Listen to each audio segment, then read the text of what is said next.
Hi Ange, just making another video for you. I thought we'd start here with a little throwback Thursday. Let's see if you can see this if I hold it up close. Okay, see that picture? So that's me in the yellow shirt, and that's Angie in the overalls. Cute, huh? Yeah, that's before our hair got big, and lots of nasty pictures, but maybe I'll even share those in some posts to come. So Angie's still doing good. She's on her oral chemotherapy agents, and she's doing okay. She still has a bad rash, but her lungs feel better and she can breathe. And so those of you that check on here, just to check up on her, just keep praying for her. And also there is a link, I'll try to put it on my page if I can figure it out, but it's GoFundMe, and it's under Angie Eller, and that's just a fun setup if anyone wants to donate. Angie has been the sole breadwinner in her family and worked for their 20 years that they've been married. Her husband Justin has suffered with a lot of illnesses, and so she's been the main one working for her family and her 3 kids. So I don't want her to have to worry about going back to work. She has 6 weeks off and that's it. And so I want to do anything I can to help her, that she can just work on beating this cancer, fighting it. I know she can do it. Okay, so Angie, I thought today, before my kids get home, because they'll be here any minute, is I'd hurry and show you a little post about good fats.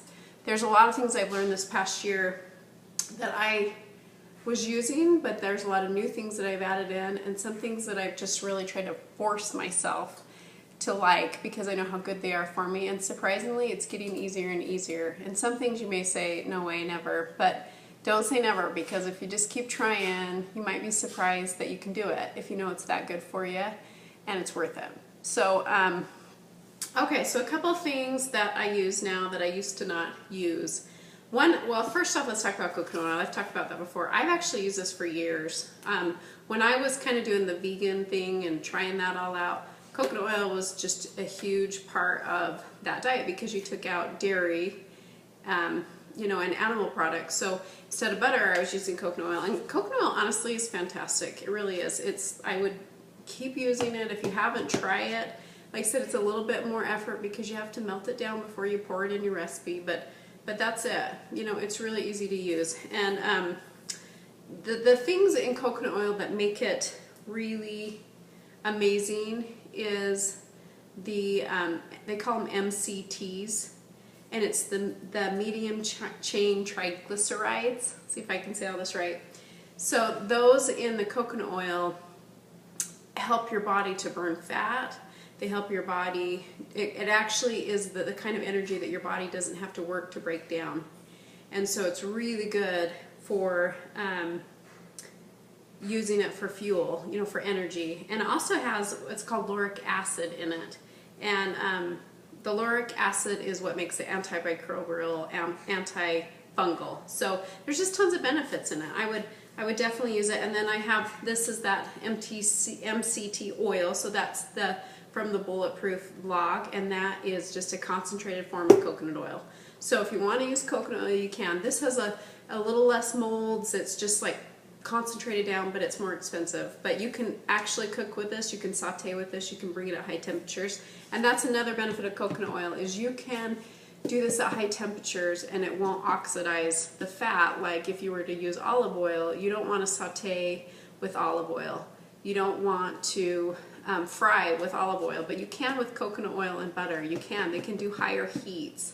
So, and MCT oil you can also do that with. I put a little bit on, but most of the time I save this for like my smoothies and drinks, things that it's a little harder and I'm just in a hurry.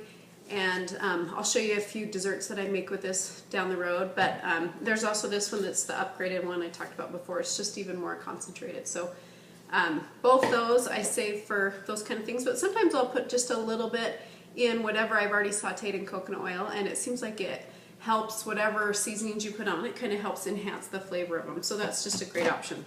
Okay, so the new thing that I've started doing is butter. And I haven't done butter for years. And then just this last year, I just kept reading and reading, and everyone was talking about this grass-fed butter and how good it was for you. And I just thought, can that be right?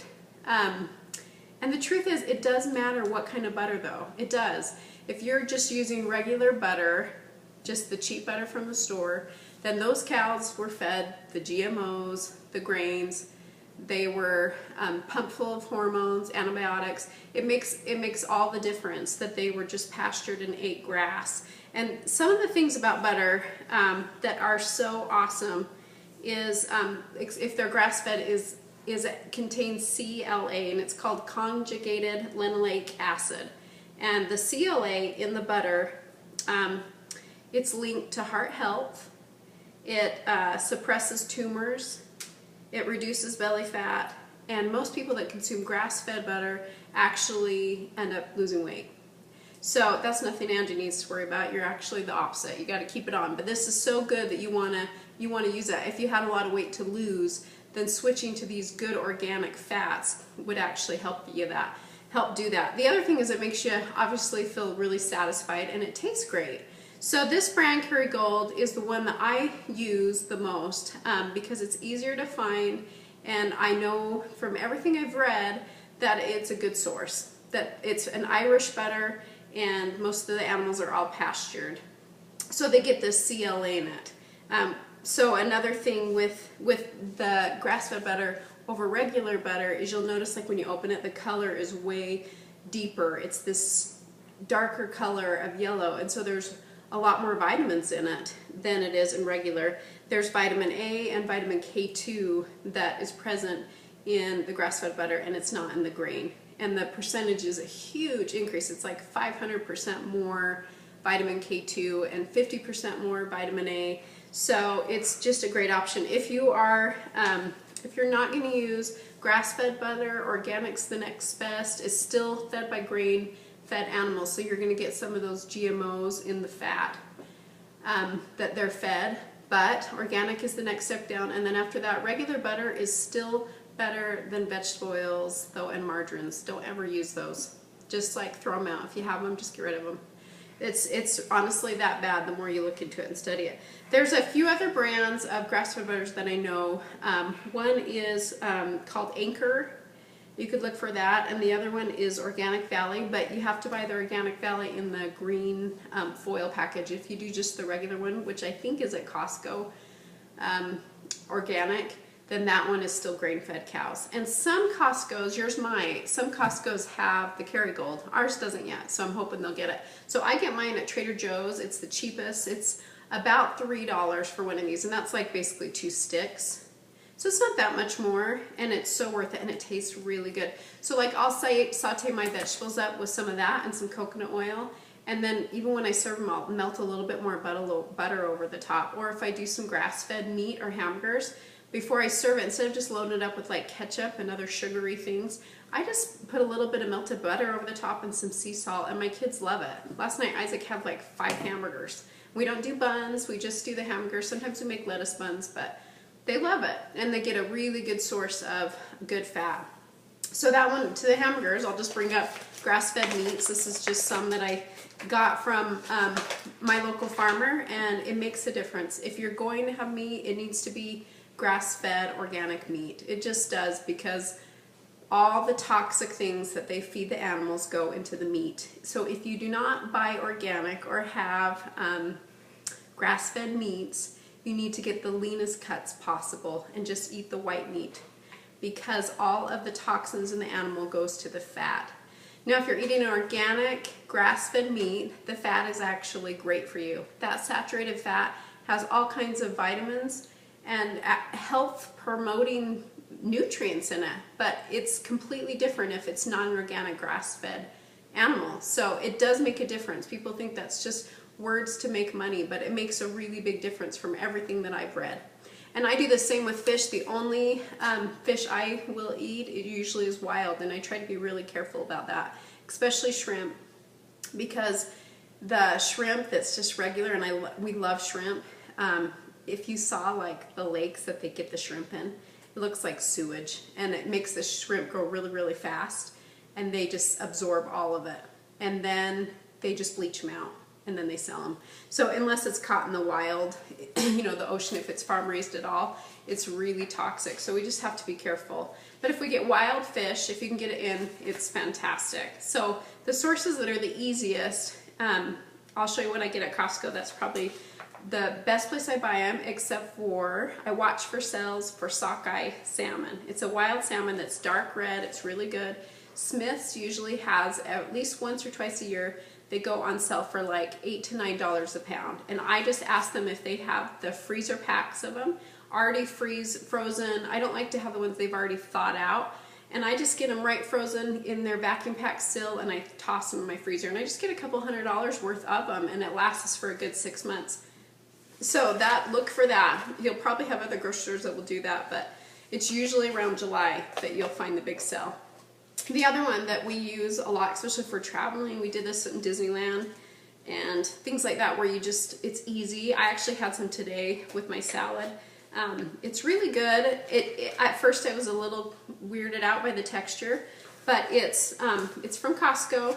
It's wild Alaskan smoked sockeye salmon. And sometimes you have to be a little careful with the smoke because it can add some nutrients, but this is a pretty good alternative. You know, it's wild.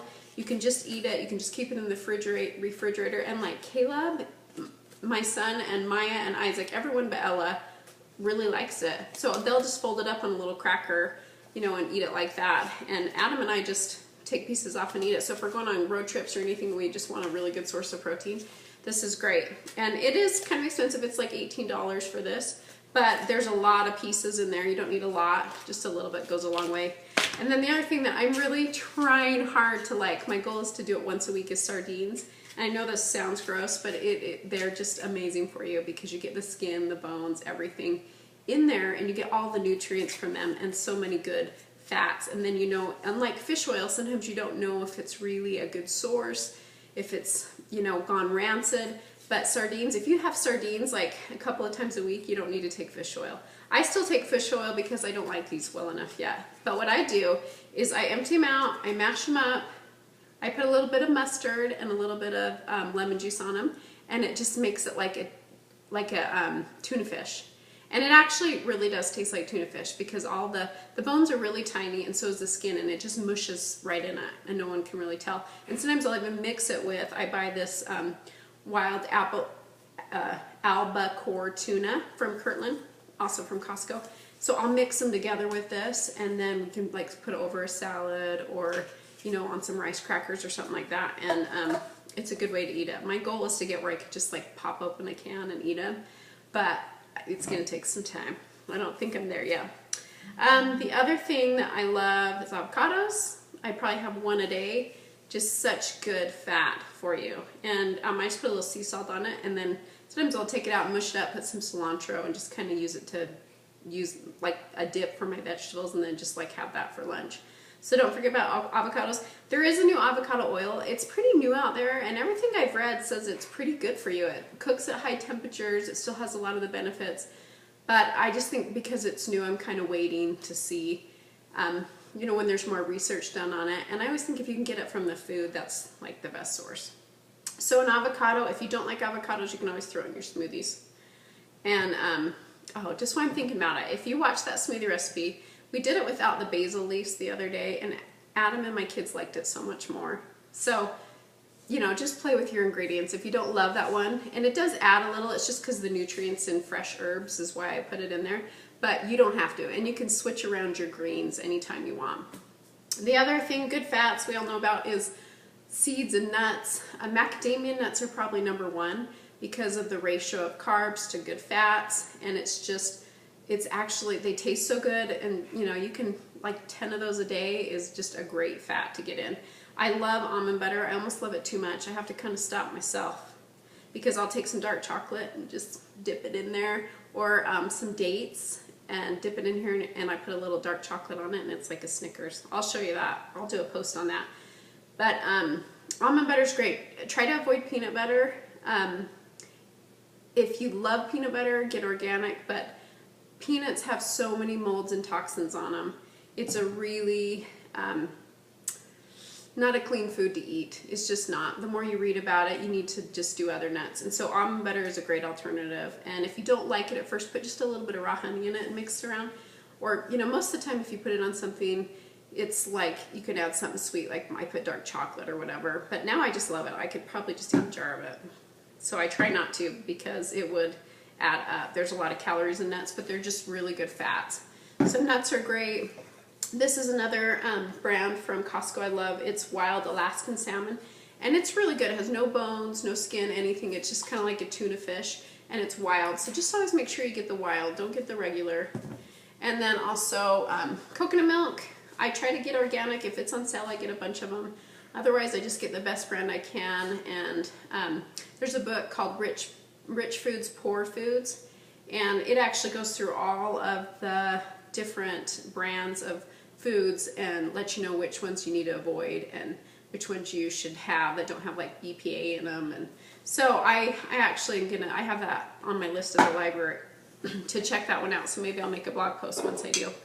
Because sometimes it's just that it's expensive, and we go through coconut milk a lot because we drink it as a regular milk a lot. So, and we cook with it all the time. I just made a Thai like curry the other night with coconut oil and bone broth and vegetables and curry, and so it was great.